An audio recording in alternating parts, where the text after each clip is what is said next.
Brasília é mesmo um ovo, um programa musical que quer conhecer quem faz música no DF. No formato de ciranda, quadrilha, mesa de boteco ou batalha, buscamos conexões entre artistas da cidade. Ouvimos músicas e histórias, desenrolando e enrolando um novelo de contatos entre músicos e agitadores que atuam em Brasília. A mãe conhece a minha, Brasília é mesmo um ovo.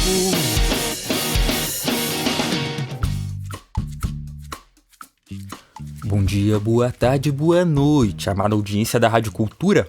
Começa mais um episódio de Brasília é mesmo ovo, gravado nos estúdios Beto Capi. A Yara Gomes é a nossa convidada de hoje. Eu sou Eric Moraes e apresento o programa ao lado de Clarice Martins. Oi, ouvinte Rádio Cultura. Yara Gomes é pianista, compositora, arranjadora e professora. Além de tocar em diversos projetos pela cidade e acompanhar artistas da mais alta qualidade, Yara tem 2 discos autorais lançados. 2 Cantos e o Coisas Inúteis, além de alguns outros singles por aí. Seja bem-vinda, Yara. Olá, gente. Um grande prazer estar aqui. Que legal esse estúdio, essa apresentação, conhecer vocês. Muito bom. Vamos começar ouvindo música? A primeira é Retrato em Branco e Preto.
Começamos ouvindo Retrato em Branco e Preto, música de Tom Jobim e Chico Buarque, interpretada em 2013 pelas pianistas Helenice Maranese e Yara Gomes, que fez o arranjo dessa música e é a nossa convidada de hoje. Na sequência, ouvimos Vila do Luiz, composição da Yara Gomes, presente no disco Dois Cantos, lançado por ela em 2018. Yara, você estudou na Escola de Música de Brasília, estudou também na UNB, estudou um tempo nos Estados Unidos e você fez um caminho, né, do erudito para o popular. Né? De alguma forma você se identificou mais com essa maior liberdade da música popular, improvisação do jazz e tal. Conta pra gente como foi esse trajeto e quais parcerias te impulsionaram nesse caminho entre professores, colegas musicistas, referências musicais. Legal. Pois é, a trajetória, assim, eu acho que pra maioria dos músicos é algo meio confuso, assim, não é uma parada muito, assim, clara, de tipo assim, fui do erudito e né, cheguei no popular, assim, numa linha do tempo muito contínua. Então eu acho que no começo, por exemplo, eu sempre gostei, né, de música popular, sempre foi algo que se ouvia na minha casa, na minha família, MPB principalmente. E a minha avó, ela tocava piano clássico, aí tinha essa referência. Então eu tinha um pouco das duas referências. Aí eu estudei na escola de música pequenininha, mas assim, lá para os 7, 8 anos, né, eu entrei na musicalização infantil. E aí a musicalização eu vejo mais como uma coisa geral, assim, abrangente, né, que não dita muito ainda que estilos musicais você tá indo ali, né, nesse caminho. Então, um pouco do erudito veio dali, talvez, mas de certa forma ainda meio indefinido. E aí eu comecei a fazer o piano erudito, mas naquele comecinho mesmo, sabe? Algumas peças estudavam Leila Flatt, os pianistas vão saber. Era uma coisa bem básica, como Bartók, Microcosmos, coisinhas simples, assim. E aí quando foi avançando, e eu tive algumas experiências meio traumáticas na escola de música, hoje em dia ressignifico, né? Estou lá como professora, eu amo a escola. E inclusive honro aí todo esse background que a escola me trouxe.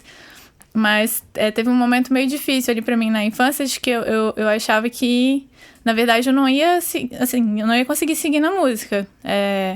Foi algo de uma professora que eu tive que falava que estava tudo sempre muito péssimo e que não ia dar certo, sabe? Então, assim, você vê o poder que um professor tem nas mãos, né? Hoje em dia eu fico pensando isso com os meus alunos. Porque desmotivação já tem demais no mundo, né? Se o seu professor não acredita em você, é uma frase que eu sempre repito pra mim mesma, assim, acredite nos seus alunos mais que eles mesmos. E eu faço isso, aplico sempre na medida do possível. E aí eu tive essa experiência, né? E saí, larguei, fiquei 3 anos sem tocar, assim, na pré-adolescência, 12 anos. E achei que a música não ia voltar pra minha vida. E ela voltou nessa forma da música popular. Acho que um pouco pra tirar o trauma. Não que o problema seja o piano erudito. O problema foi o que eu vivi dentro desse contexto, né? Eu hoje em dia vejo até como uma coisa só, assim, prefiro ver dessa maneira. Na música popular erudita é música, sabe? Então, por que a gente tem que categorizar tanto as coisas, né? As coisas se unem, você vê quanto maior o nível, assim, do instrumentista, tem pianistas que eu admiro demais, e, sei lá, Egberto Gismonti, se você pegar, aquilo lá tem muita influência de Chopin, de clássicos, assim, música clássica mesmo, né? E, ao mesmo tempo, é super brasileiro. Então, a maioria dos meus ídolos, eles têm um pouco essa junção das coisas. Me influencia bastante diretamente pela música, né? Através da música. E não só do conceito filosófico. Até é legal, uma boa conversa de bar também, a gente conversar sobre isso.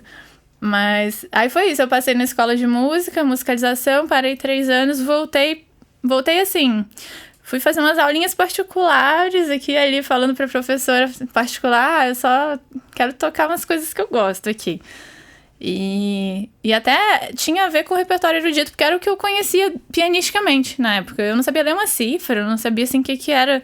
Essa parte de tocar o popular veio bem depois mesmo. Veio lá pros meus 17 anos, assim, para 18. O que não é tão tarde, mas assim, em termos de, sei lá, outros músicos que já têm esse estímulo na infância, né, tocando, pra mim foi um pouco tarde a entrada nesse universo das cifras, da improvisação, do jazz mesmo, que é uma linguagem que eu trabalho muito na minha música hoje. O jazz junto com a música brasileira, que eu acho que faz uma fusão maravilhosa e é o que eu acabo colocando mais no meu trabalho, né. E, enfim, aí aí foi um pouco essa trajetória, né? Passei por essa professora particular, Isomar Costa, o nome dela. E fiquei um tempinho com ela. Aí fui começando a entender, olha, eu acho que a música tem seu lugar de novo na minha vida. O que você vê, né? Ela me dava aula do que eu queria tocar, erudito, popular, tudo por nota ainda, assim, partitura e tudo, que era um pouco a minha amarra, digamos assim, né? Não sabia outras formas de soltar mesmo, assim, com a música, tocar de ouvido, tocar por cifra, que é uma coisa que eu hoje vejo muita liberdade nisso, assim, e pra mim foi a grande virada da minha vida foi ter aprendido improvisação, cifra, e quando eu aprendi a improvisar, eu aprendi a compor, e aí tudo começou, sabe, assim, na minha trajetória, no começo da minha vida profissional, né, aí tudo se firmou, assim, com mais clareza. Então, foi o momento que eu fui para a escola de música de novo, só que para o núcleo de música popular, que inclusive eu conheci a Helenice Maronese, que vocês ouviram esse arranjo que eu fiz e chamei ela para tocar comigo. Esse arranjo é super antigo, achei muito legal que vocês resgataram, é um negócio de 2010. Eu estava me formando no curso de música popular da escola de música com a Helenice, ela era minha professora nessa época, e aí eu tive a ousadia de escrever um arranjo para 2 pianos e falar, grava comigo, né, vamos lá, um dia.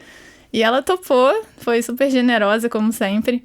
Foi uma pessoa que me influenciou muito, no sentido de acreditar em mim também, sabe? Acho que é isso, as pessoas que estão ali próximas a gente e que são referências mais próximas, elas têm esse poder enorme, que é de te estimular para um caminho ou para outro.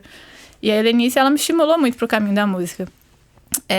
Só pelo fato de eu enxergar ela ali, musicista, profissional, música popular, mulher, que eu não tinha muita referência. Eu vi uma vez a entrevista da Luísa Mitri, não sei se vocês conhecem a Luísa, pianista lá de BH, maravilhosa, premiadíssima, e ela falando assim, nossa, eu tinha uns 16 anos quando eu vi uma mulher tocar música popular no palco, aí eu perguntei pro meu pai, assim, nossa, pode? Eu achei que era só homem. E aí, assim, foi um pouco disso pra mim também. Então, não tinha essas referências, sabe, femininas. Aí a Helenice foi um negócio, uma virada, assim, de chave. Eu vi o que ela fazia. Ai, desculpa. Que tocava por aí, assim, nas bandas, sabe? Bar, essas coisas, teatros. E improvisava e tocava de uma forma livre. Enfim, eu queria isso pra mim. Então, enxerguei ali uma possibilidade, né? E aí, aprendi muita coisa nesse período. Não só com ela, mas com os cursos de verão que eu fiz da escola de música, que foram maravilhosos, transformadores também. Conheci muita gente lá, conheci o Lucas Fernandes, que esteve aqui também, né? A gente tem uma parceria até hoje, muito boa. Conheci ele nos cursos de verão. Outros amigos músicos também que, né, fizeram parcerias aí ao longo do caminho. E aí, dos cursos de verão, a escola de música, me formei e resolvi... Aliás, antes de me formar já na escola, resolvi fazer música na UNB. Tava na época do vestibular, não sabia muito bem o que eu queria. Aliás, na verdade, eu realmente não sabia o que eu queria. Eu fui parar na Letras Tradução, lá na UNB. Foi o que eu fiz no PAS. E aí, entrei e eu achava que eu queria, sei lá... Era uma grande viagem, nos dois sentidos, assim. Eu queria viajar, eu acho... Ficar traduzindo coisas, não sei. Hoje em dia eu nem sei o que era aquilo. Mas fui parar lá na Letras Tradução e estudei um monte de língua, fiz alemão, francês, latim, não sei o que eu gostava. Gosto ainda, né? Adoro línguas, é um hobby, assim. E aí, passou 1 ano e meio, eu percebi que eu tava matando aula pra estudar piano. Falei assim, não tá dando certo esse curso aqui, acho que tá errado. Aí tinha trabalhos, assim, com tema livre, aí eu tava lá falando sobre música o tempo todo, assim, o tempo todo jogando a música pra ver se encaixava ali e sentindo falta de tempo pra realmente me dedicar à música. Já tava compondo nessa época, comecei, assim, a fazer algumas coisas minhas. Eu lembro, eu tinha um grupo com o Lucas Fernandes, No Balanço, era um quarteto que a gente tinha. A gente estudava junto, basicamente, a gente se encontrava todo domingo na casa do baterista, o Zé, e a gente ia lá e ficava tocando, estudando assim pra quê, né? Aquela coisa meio de banda adolescente, assim, ainda. Não tinha muito show, mas a gente tava lá ensaiando, né? Toda semana. E aí depois começaram a ter shows. Alguns amigos que já tocavam, tinha o Marcinho Silva, que tocava muito já na cena brasiliense, pianista. Aí ele começou a me botar de sub dele, né? E falava assim, hoje eu não posso, você pode ir? Aí comecei a tocar, me profissionalizar. Enquanto eu fazia o UNB, já tava tocando profissionalmente. na noite, tocando nos bares, tocava nos cafés, assim, aquela coisa de piano bar, né? Hotel, café antiquário, saudoso. Tinha um piano bom lá. E tinha várias casas com piano nessa época em Brasília. Hoje eu nem sei como é que tá, não toco mais muito nesse circuito bar, mas acredito que tinha até mais antes. E, enfim, aí fiz a UNB, foi na licenciatura, mas também cheguei a estudar com o Renato Vasconcelos lá, que é um grandíssimo pianista da cidade e foi uma influência muito importante pra mim também, nessa área da improvisação. Eu ia lá no Cine Academia. Nossa, hoje eu tô nostálgica, né? Café antiquário, Cine Academia. As coisas que não existem mais em Brasília. No Cine Academia ali, né? Ele tocava, né? Você lembra? No trio, assim. Eu não lembro nem quem era o trio dele agora de cabeça. Mas ele tocava lá. E tocava jazz, isso daí eu gostava, assim, de filmes mais alternativos, né? Ainda gosto. Aí eu ia lá, assim, nessa época da UNB, e o Renato estava lá tocando. E era maravilhoso, eu ficava só babando, assim, falando, nossa, eu quero tocar assim. Aí estudei com ele lá, né? Fiz alguns semestres de piano popular. Vou pegar uma aguinha aqui que eu disparo falar, né? Não paro. Mas aí foi um período muito legal, assim, a UNB... Nossa, esse período da UNB eu guardo no coração, assim, foi muito gostoso. E de muito aprendizado também. E começando a trajetória, né? Profissional de tocar por aí. Ter meus grupos, né? Aí começou assim, Yara Gomes Trio, primeira vez ali naquela época. Sei lá onde que foi que a gente foi tocar. Eu lembro que tinha um negócio na Livraria Cultura que a gente fez. Não sei, os primeiros shows, assim, né? Mesmo. E aí, a partir disso, eu fui desenvolvendo o meu trabalho solo. Até que em 2014 eu tive a vontade de fazer um mestrado. Em jazz mesmo. Eu sempre quis, assim... conhecer um pouco melhor essa linguagem na fonte, sabe? Porque o jazz que a gente trabalha aqui é esse jazz da fusão mesmo, né? Com o Brasil. É um jazz já expandido, o que é maravilhoso. Que é o jazz que eu... assim, o conceito de jazz pra mim é esse. Não é uma coisa muito... americana, restrita àquele período de tempo lá, 1900 e sei lá o quê. Então, acho que o jazz ele tem toda essa coisa da linguagem que se amplia por todos os outros gêneros e você usa essa linguagem na improvisação, mas ela se transforma muito, né? Tem muito fusion mesmo com tudo, assim. E aí eu fui fazer esse mestrado, assim, na verdade, né, foi um projeto longo de entender como é que isso poderia dar certo, eu teria que conseguir uma bolsa. Nesse período eu já tinha me formado na UNB e logo em seguida saiu o concurso para a Escola de Música de Brasília, que eu fiz, passei. E aí já comecei a dar aula lá também, na escola. E dando aula lá, fui estudando forte, assim mesmo. Peguei umas aulas particulares com Gary Dial, era à distância. É muito engraçado, porque até hoje ele dá aula por e-mail. Vocês já viram aula por e-mail? É muito engraçado, né? Como é que é isso? É assim, é aula... Eu pensava, não, vai ser aula online. E aula online naquela época, assim, não tá tão distante, mas era outro rolê, né? A pandemia trouxe um grande avanço, assim, pras aulas online, né? Antes não tinha muito. E o Gary, ele gostava de dar aula por e-mail, mesmo até hoje ele faz, que é assim, você manda, ele faz assim, aula 1. Primeiro você toca uma coisa que você conhece. Eu conheci ele num curso de verão. E aí, depois, basicamente, eu fiz uma preparação, assim, com ele, um intensivo para conseguir fazer as provas do mestrado e conseguir uma bolsa, né? Porque eu tinha que ir com bolsa, senão eu não ia. Então, eu tinha que passar muito bem. Aí ele me mandava, assim, um plano, né, de estudo da semana. Faça isso, essa escala, assim, dessa forma, esse exercício, assim, metrônomo, BPM e tal, em todos os tons, me manda. Aí, agora você vai escrever um solo pra, sei lá, Autumn Leaves, num tom diferente aqui. Aí agora você vai improvisar no Stella, by Starlight, e fazer também uma introdução arranjada com base nessa orientação desse tipo de voicing aqui. Aí estuda esse voice. Era tudo assim, tinha uma ficha, como se fosse possível fazer isso em uma semana, né? Assim, que era aula semanal. E eu ficava penando pra fazer em 2, em 3, assim, mas eu fazia. Aí devolvia pra ele, aí ele, muito bem, aula 2. Aí já mandava outra coisa. Então era isso, eu mandava áudios por e-mail, assim. E aí ele mandava de volta. Que loucura, né? Loucura. Aí, mas é bom, porque eu tava falando sobre isso com alguém outro dia desse. Que no fim das contas esse sistema funciona, porque se você não fizer o que você tem que fazer, não tem aula. Não tem a próxima. Você vai falar que vamos lá pra aula 2, mas eu não fiz nada essa semana porque eu tava tão ocupada. Não tem, assim, é isso. Então foi legal, porque eu aprendi bastante, eu consegui fazer as coisas, né? E, enfim, continuava estudando, continuava tocando, e aí consegui. Fiz a prova, né, de bolsas e tudo, admissão, e consegui uma bolsa para fazer o meu mestrado em jazz lá na Universidade de Louisville, que era um programa de jazz do Jamie Aebersold. Quem estuda jazz sabe quem é o Jamie, porque ele é o rei, assim, dos livros de educação no jazz e... ele é maravilhoso, né? Ele tem uma história, assim, né? Ele é uma história viva mesmo do jazz. Ele tá vivo, ele mora ali pertinho. Conheci ele bem de perto, assim, nesse período. Foi bem legal. E aí fiz um mestrado, 2014, 2016, nos Estados Unidos. E aí voltei, assim, com muita vontade de lançar meu primeiro disco, consolidar meu trabalho, sabe?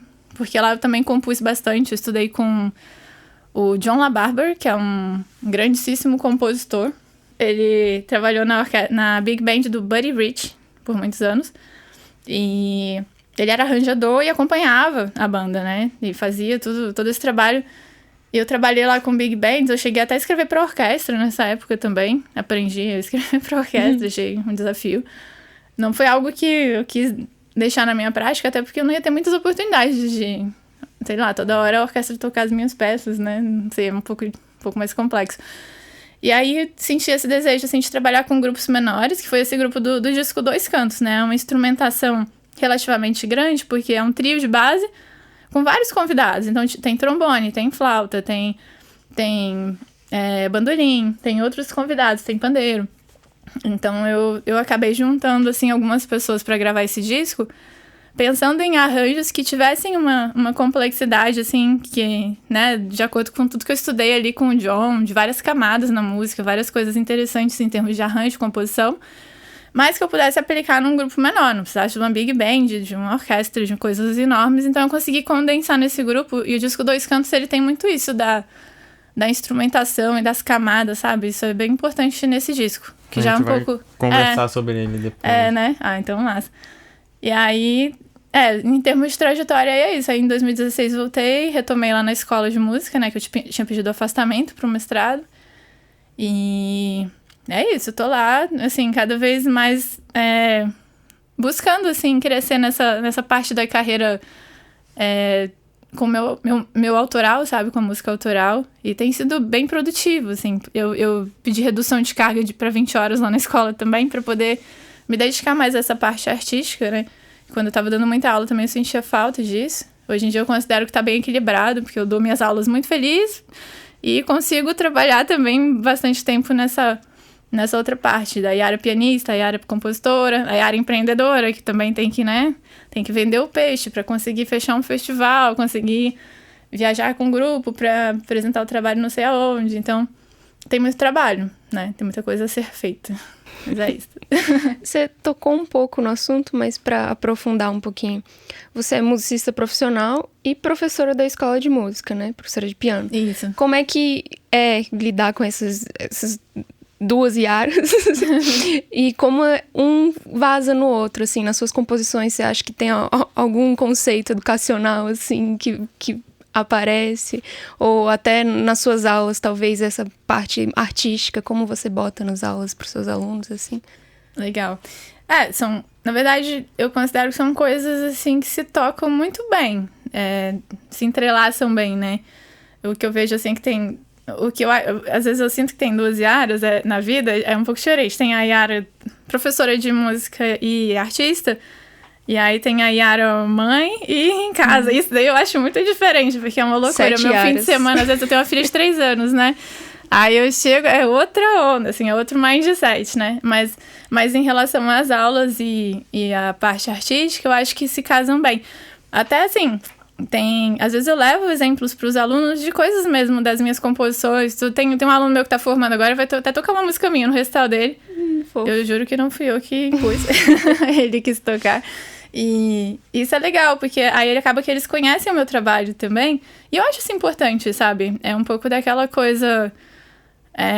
você tá fazendo o que o aluno está se espelhando ali, né? Pra ele fazer também. Então, se você só fica dando aula, não que seja um problema, mas assim, é uma coisa que eu acredito muito, de ter um exemplo para dar ali também, sabe? De que o aluno olhe pra gente com esses olhos de, legal, eu tô aqui me formando para ser pianista e a minha professora é pianista, né? Ela tá tocando ali, tá fazendo o trabalho. Então, eu acho que isso casa muito legal. E aí eu consigo conciliar por isso, né? Eu falei que da minha redução de carga horária, porque é uma coisa, o sistema é bruto, né? Até o meu segundo disco tem um pouco esse conceito, depois a gente fala, né, do Coisas Inúteis. Então, eu acho que a gente trabalha demais, fica exausto, não tem tempo para criar, né? Não tem tempo para fazer as coisas. Então, não, a gente fica com essa ilusão de que, nas artes, né? Nossa, mas você trabalha com música, você dá aula na escola de música, é tão gostoso, pode dar 60 horas de aula que vai ser maravilhoso. Só que não, né? Então, tem hora que a gente já tá cansado, é um trabalho. Então, eu preferi realmente reduzir, ficar 20 horas só dando aula para poder ter esse espaço criativo. Então, realmente, aí eu me coloco em outro lugar, assim, nessa hora de, legal, quero conceber um projeto aqui. Então, tem muito esse flow criativo, né? Que eu preciso entrar para pensar os projetos, para executar, para chamar as pessoas, para efetivamente estudar, né? Eu preciso estar ali com a minha prática em dia, tocando piano, fazendo os ensaios, fazendo tudo acontecer. Vamos para o próximo bloco de músicas. Chamar Muro Alto.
Ouvimos primeiro Muro Alto, música lançada em 2021.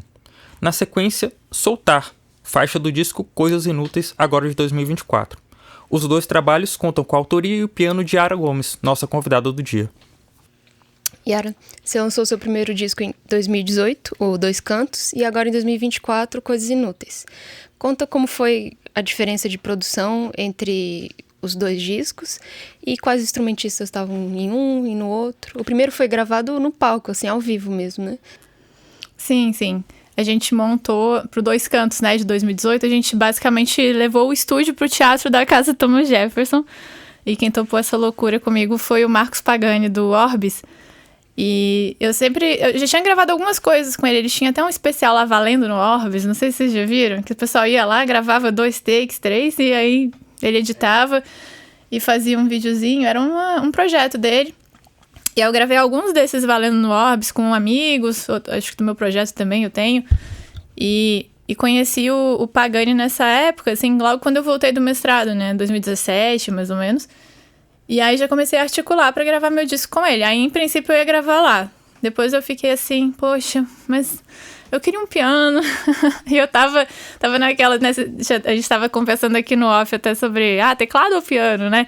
E é muito difícil responder isso, porque eu gosto muito de teclados, bons teclados, né? Eu uso um Nord e não tenho nada a reclamar. Mas piano, às vezes, é o que você precisa, sabe? Um bom piano.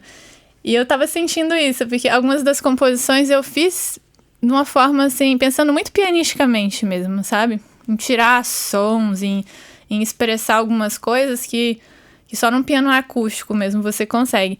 E aí, o piano que eu mais gosto aqui de Brasília é o piano que está localizado lá no Teatro da Casa Thomas Jefferson, que é um style maravilhoso. E fui lá um dia, conversei lá com o responsável e perguntei se, né, eu poderia gravar lá, como é que faz e tudo. E ele me cedeu gentilmente lá o espaço. A gente fez 2 dias de gravação. O Pagani levou todo o equipamento dele lá do estúdio pra gravar muita gente, né? Porque foi o trio de base. E mesmo no trio de base eu já compliquei, porque era eu no piano. E tinha teclado também, às vezes. Em algumas músicas pedia teclado, porque era um timbre de piano elétrico, holds, tinha algumas que tinham até uns efeitos. Tem uma que chama Canto Escuro, tem uns efeitos de teclado, umas coisas assim, que não tem a menor condição de fazer no piano, é diferente.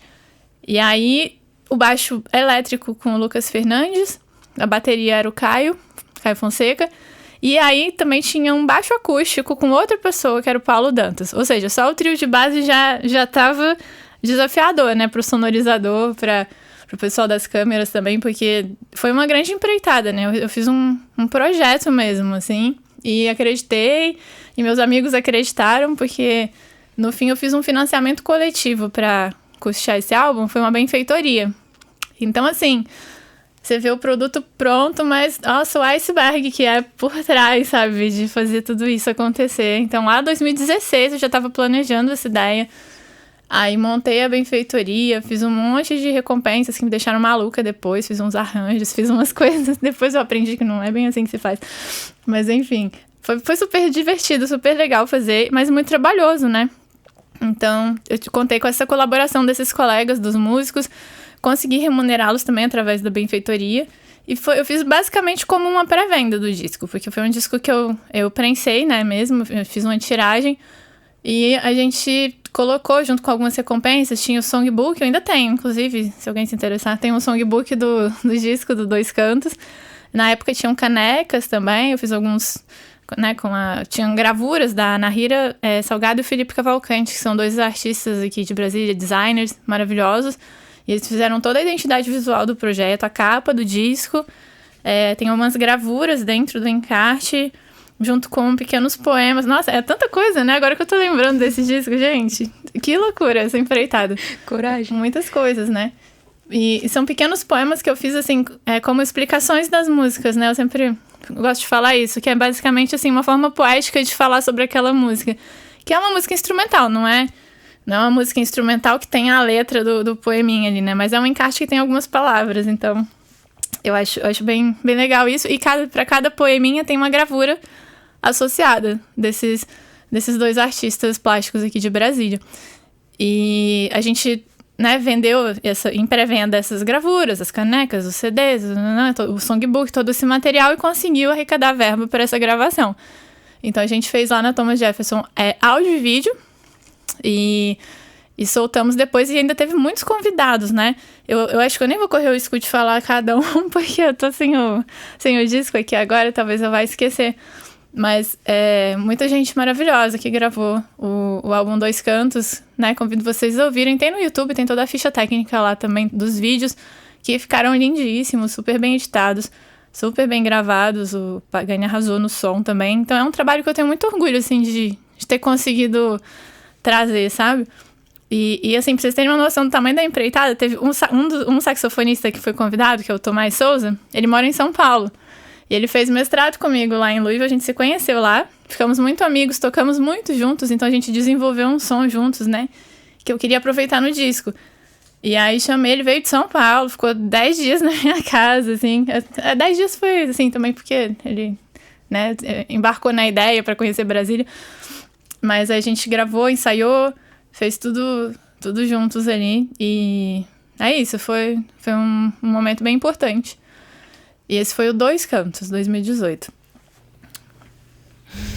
Aguinha. Cadê? Pega aí pra aparecer na câmera. Cadê o CD? Ah, sim.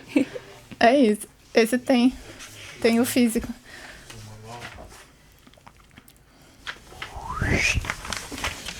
E tem o encarte, né, das figurinhas. Depois vocês abrem aí pra ver.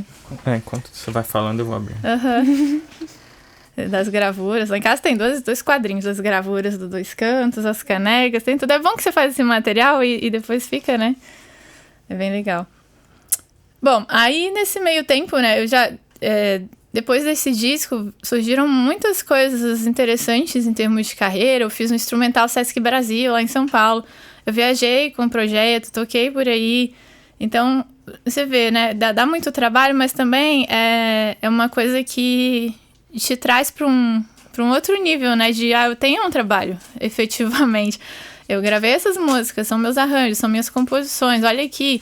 E aí as produções, os festivais vão tendo interesse, você vai buscando também, é uma coisa dos dois lados, né? Também você não espera sentado as pessoas te acharem, mas você tem algo para divulgar bem.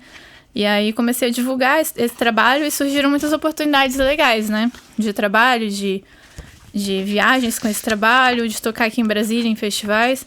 Aí que são as gravuras com os poeminhas, né? E aqui tem... eu vou... Agora sim, eu não vou correr o risco. Os músicos convidados foi o Adil Silva, no trombone, o Carlos Cárdenas, no sax tenor, Larissa Maitá, na percussão, o Marcos Santos, no trompete e flúgel, Tanise Silva, na flauta, e o Tomás Souza, que é o que eu falei agora de São Paulo, no sax alto, sax soprano, e o Vitor Angeléias, no bandolim. Então, bastante gente, né? Bem legal. Bastante gente, é isso.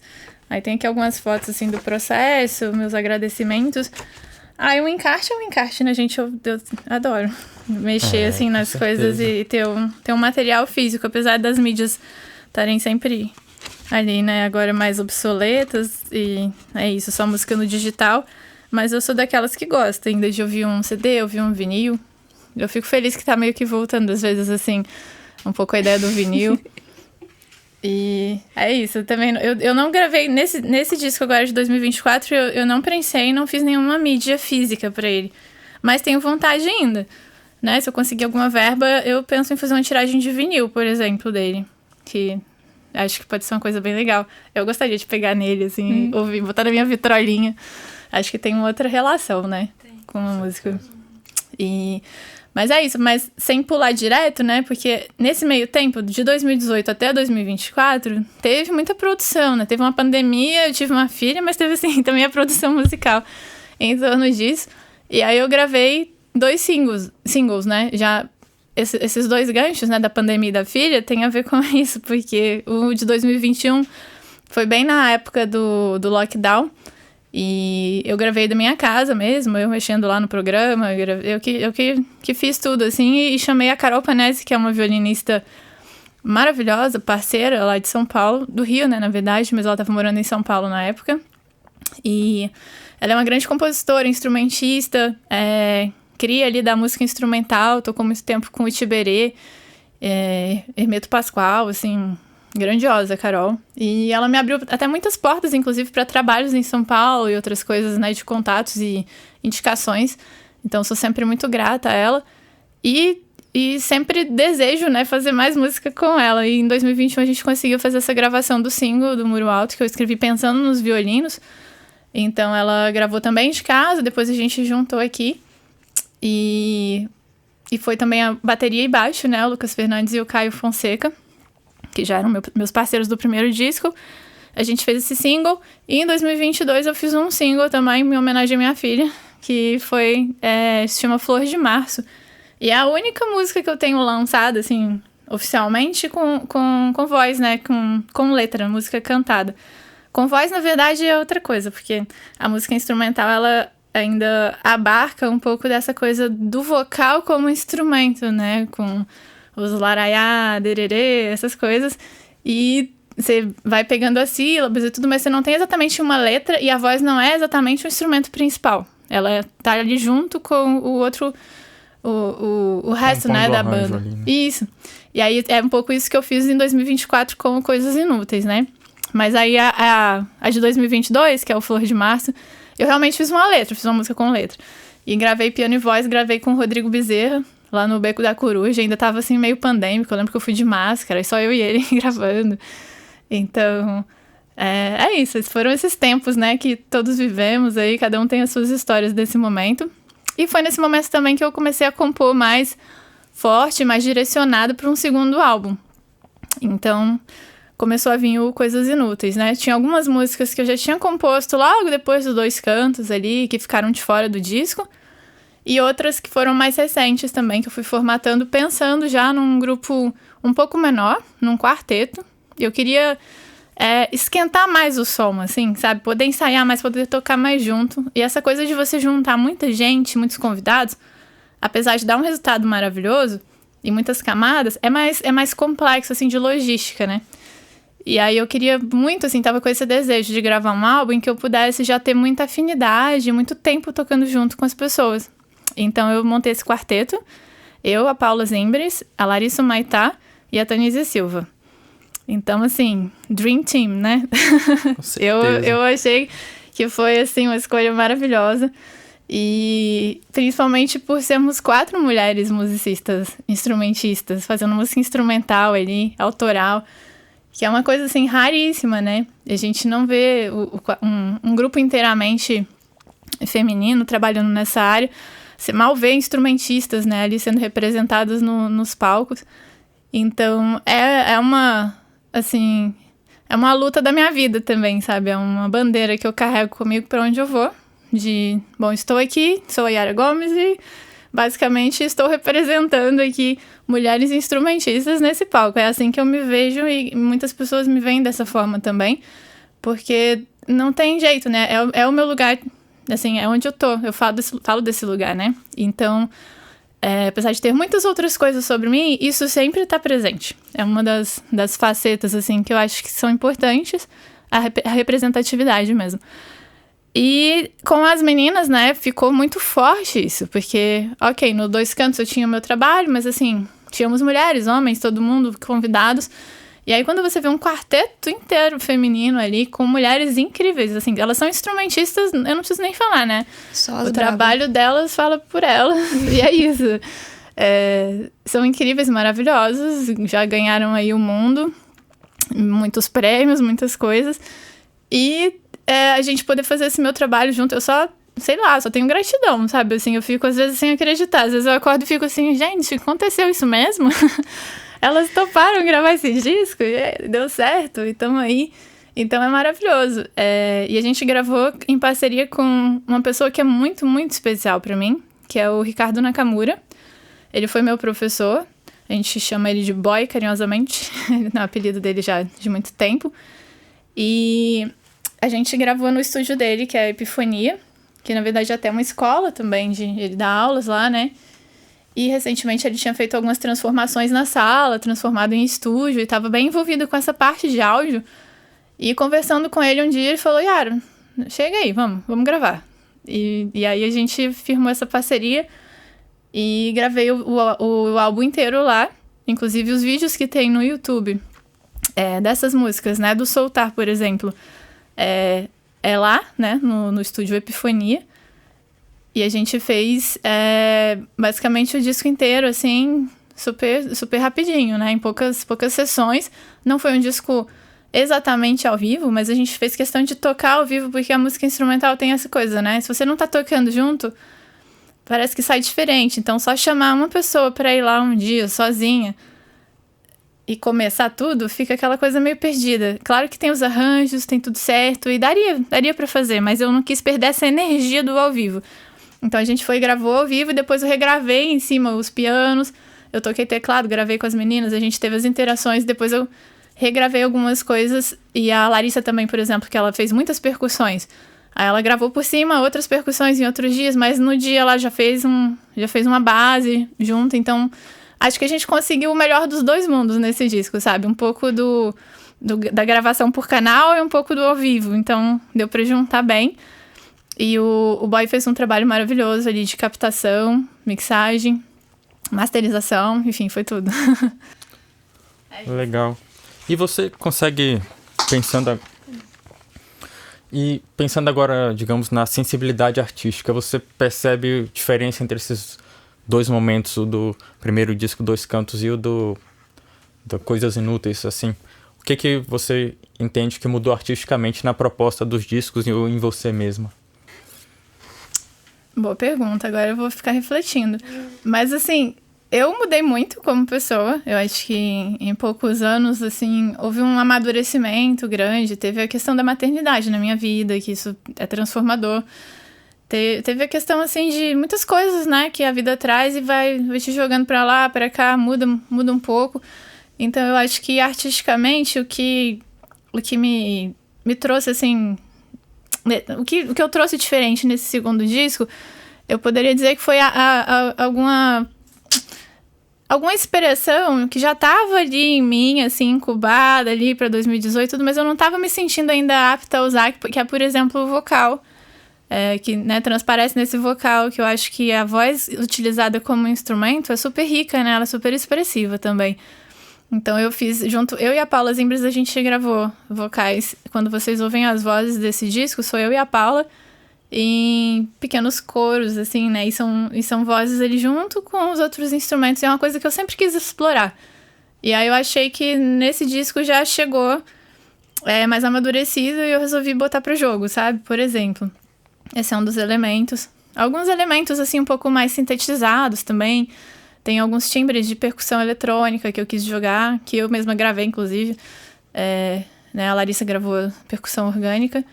E eu fiz algumas outras coisinhas por cima, alguns efeitos, algumas outras nuances, assim, musicais, de sonoridades que eu consegui explorar de uma forma mais madura, eu acho, nesse disco. E também enxugar, sabe? É isso, eu vi que eu não precisava, talvez, de tantas pessoas, tantas camadas para esse momento agora. Não que o Dois Cantos, né, assim, sei lá, que seja ruim fazer isso com tanta gente, é maravilhoso. Mas, isso, foi um trabalho que tem alguma diferença. E como a música é instrumental, né, eu sempre gosto de receber os feedbacks, né, e eu vejo as pessoas falando assim, nossa, essa música me passa isso, essa aqui eu visualizo X, Y. Eu acho maravilhoso, assim, receber isso das pessoas, esse feedback. E para esse segundo disco, muita gente me falou assim, nossa, que legal, parece assim uma continuidade do seu trabalho Dois Cantos, mas tem uma coisa diferente, assim. E às vezes as pessoas não conseguem dizer o que é. Eu mesma não consigo dar uma definição tão objetiva disso, porque é muito subjetivo mesmo, né? Mas eu sinto que realmente tem uma diferença, sabe? E as pessoas que estão tocando, elas também... isso, elas trazem muito delas, né? Por mais que eu tenha as composições, os arranjos já preparados, cada pessoa que chega ali pra tocar vai trazer a sua perspectiva, né? Dentro da música. Então, a Larissa, ela gravou uma participação no pandeiro, no Dois Cantos, e fez toda a base no Coisas Inúteis. Então, assim, é outra Larissa, sabe? Até pelo amadurecimento musical dela, mas também pelo papel que ela teve no disco. Então, tudo isso muda muito, né? A concepção muda muito a música em si. E eu acho que é isso. Ele traz algumas coisas mais brasileiras, até pela concepção da percussão em vez da bateria também. Porque eu quis muito fazer isso para trazer nuances do piano junto com a flauta que pudessem sobressair melhor. E eu acredito que essa junção assim, do piano com a flauta em contraponto à percussão, elas ficam um pouco mais sutis. Assim, você consegue perceber as sutilezas mais do que se tivesse uma bateria, percebe? Então a gente conseguiu desenhar um pouco melhor as músicas. Eu acho que tem um detalhamento nesse sentido também, sabe? Já encaminhando para o final, infelizmente, planos para o futuro, além de sair com seu álbum aí pelo mundo afora? Opa, vamos lá. Cadê os convites do mundo afora? Quero ir. Vamos lá, cheguem convites. Não, tô brincando. Tem rolado coisas boas, sim, em termos de convites, né? Tô conseguindo me colocar, assim, nesse circuito, né? De festivais e mostrar esse trabalho. Então, é muito legal. Além disso, né? Que é o trabalho do ano, eu quero continuar fazendo. Eu tenho outros projetos artísticos, algumas parcerias. Tem uma parceria que tá ali, assim, ainda no forninho com um grande compositor e cantor aqui de Brasília, que é o Alberto Salgado. Depois, mais pra frente, vou falar um pouquinho mais sobre isso. E algumas ideias artísticas, assim, de trabalhos paralelos, né, ao autoral. Mas é isso, em breve, a gente é muito inquieto, né? Eu acho que o artista é inquieto por natureza. Então, é algo que eu tô sempre inventando moda, né? Eu não consigo ficar parada. Então, provavelmente, daqui a pouco, vamos lá, próximo disco, próxima empreitada. E o autoral, pra mim, assim, é fundamental. Ele faz parte do meu fazer artístico mesmo. Então, eu vou estar sempre trabalhando nesse sentido. Eu não consigo parar de compor, né? Então, já tem música nova depois do disco Coisas Inúteis. Já tem algumas coisas novas que eu escrevi, nem toquei ainda. Aí estão meio pela metade, aí eu deixo ali quietinha. Então, depois eu vou desenvolver. Mas é isso. E temos aí, né, projetos educacionais. Tô pensando em fazer, quem sabe, um doutorado. Porque agora... apesar que, assim, é isso, né? A gente precisa conciliar tempo, conciliar as intenções. Mas é algo que eu tenho vontade também de fazer. Quem sabe nos próximos anos, ano que vem, no outro.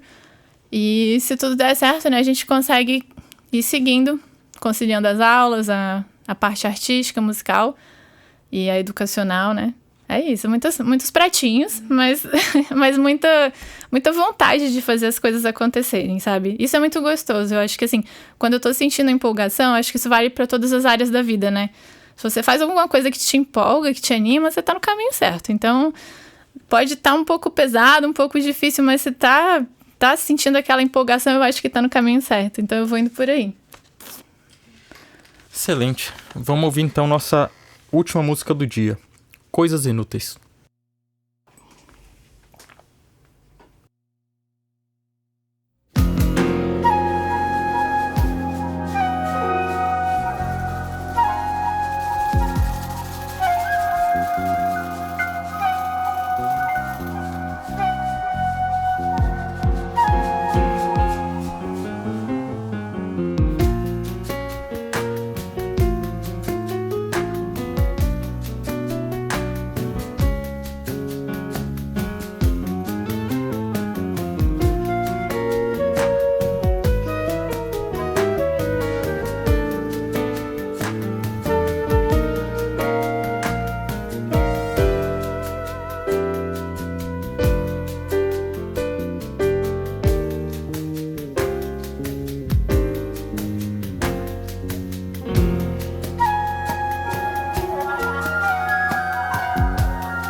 Terminamos ouvindo Coisas Inúteis, faixa do disco homônimo de nossa convidada de hoje, a pianista Yara Gomes, a quem agradecemos muitíssimo pela presença. Muito obrigada. Obrigada, gente. Foi uma grande honra estar aqui, participar dessa rede, né, de Brasília mesmo, um ovo. É isso, a gente estava falando agora sobre as conexões. E são muitas conexões maravilhosas. E hoje fiz mais uma conexão maravilhosa conhecendo todos vocês aqui. Só tenho a agradecer. E convido vocês a conhecerem, né? Quem estiver ouvindo, o Coisas Inúteis, inclusive, ele tem um conceito muito interessante, assim, o disco. Eu nem falei sobre isso, mas eu acho que uma das diferenças também, só completando a outra resposta, das diferenças entre os dois álbuns, é essa questão do conceito, que me veio muito claro, assim, para esse segundo momento. Ele me veio já como álbum mesmo. E cada faixa tinha o seu lugar dentro dessa ideia das coisas inúteis, que são coisas que, no fim das contas, são as mais importantes. É uma crítica, né? E uma celebração das coisas inúteis, porque a arte é inútil, a felicidade é inútil, e tem alguns livros que me inspiraram nessa ideia. Tem o livro do Clóvis de Barros Júnior, que é o Felicidade é Inútil, e o Ailton Krenak, A Vida Não É Útil. Enfim, tem algumas coisas assim dessas ideias. A gente estava até discutindo que tem outros artistas, outras pessoas que trazem isso também, né? E a gente vê muito isso hoje, essa produtividade excessiva, essa ideia. E o disco me veio muito nesse sentido, né? Nessa contramão. Eu pensava, por que eu vou fazer mais um disco? Sabe, qual é a ideia aqui? Será que, né, eu lancei 2 cantos, lancei uns singles aí. Por que eu tô fazendo outro disco? E aí comecei a entrar nessa perspectiva, sabe? De, bom, acho que vai ser inútil. Mas que bom que vai ser inútil, porque é isso, a arte é inútil mesmo, e é o mais importante, a gente precisa disso, né, dessa forma mais humana mesmo. E aí ele veio e cada faixa teve esse lugar também, então eu acho que essa maturidade que eu falei, né, antes comparando os discos, acho que vem um pouco dessa conceituação também. E é isso, convido vocês a ouvirem, tá aí no Spotify, em todas as plataformas, YouTube, tem os vídeos. Tem muita coisa legal para ouvir. Quem quiser também me seguir no Instagram, @YaraGomesPiano, Yara com I. E a partir disso aí vocês me acham em todos os lugares. Prazer, gente, estar aqui. Viva a inutilidade. Então é isso, para concluir, Yara, Brasília é mesmo ovo? Com certeza, com certeza. Já falamos de muita gente que esteve por aqui. Outras pessoas que virão, que tem a ver com essa nossa rede, né? Então, entre os músicos, eu tenho certeza. É isso. Vocês ouviram Brasília Mesmo um Ovo, hoje com a pianista Yara Gomes.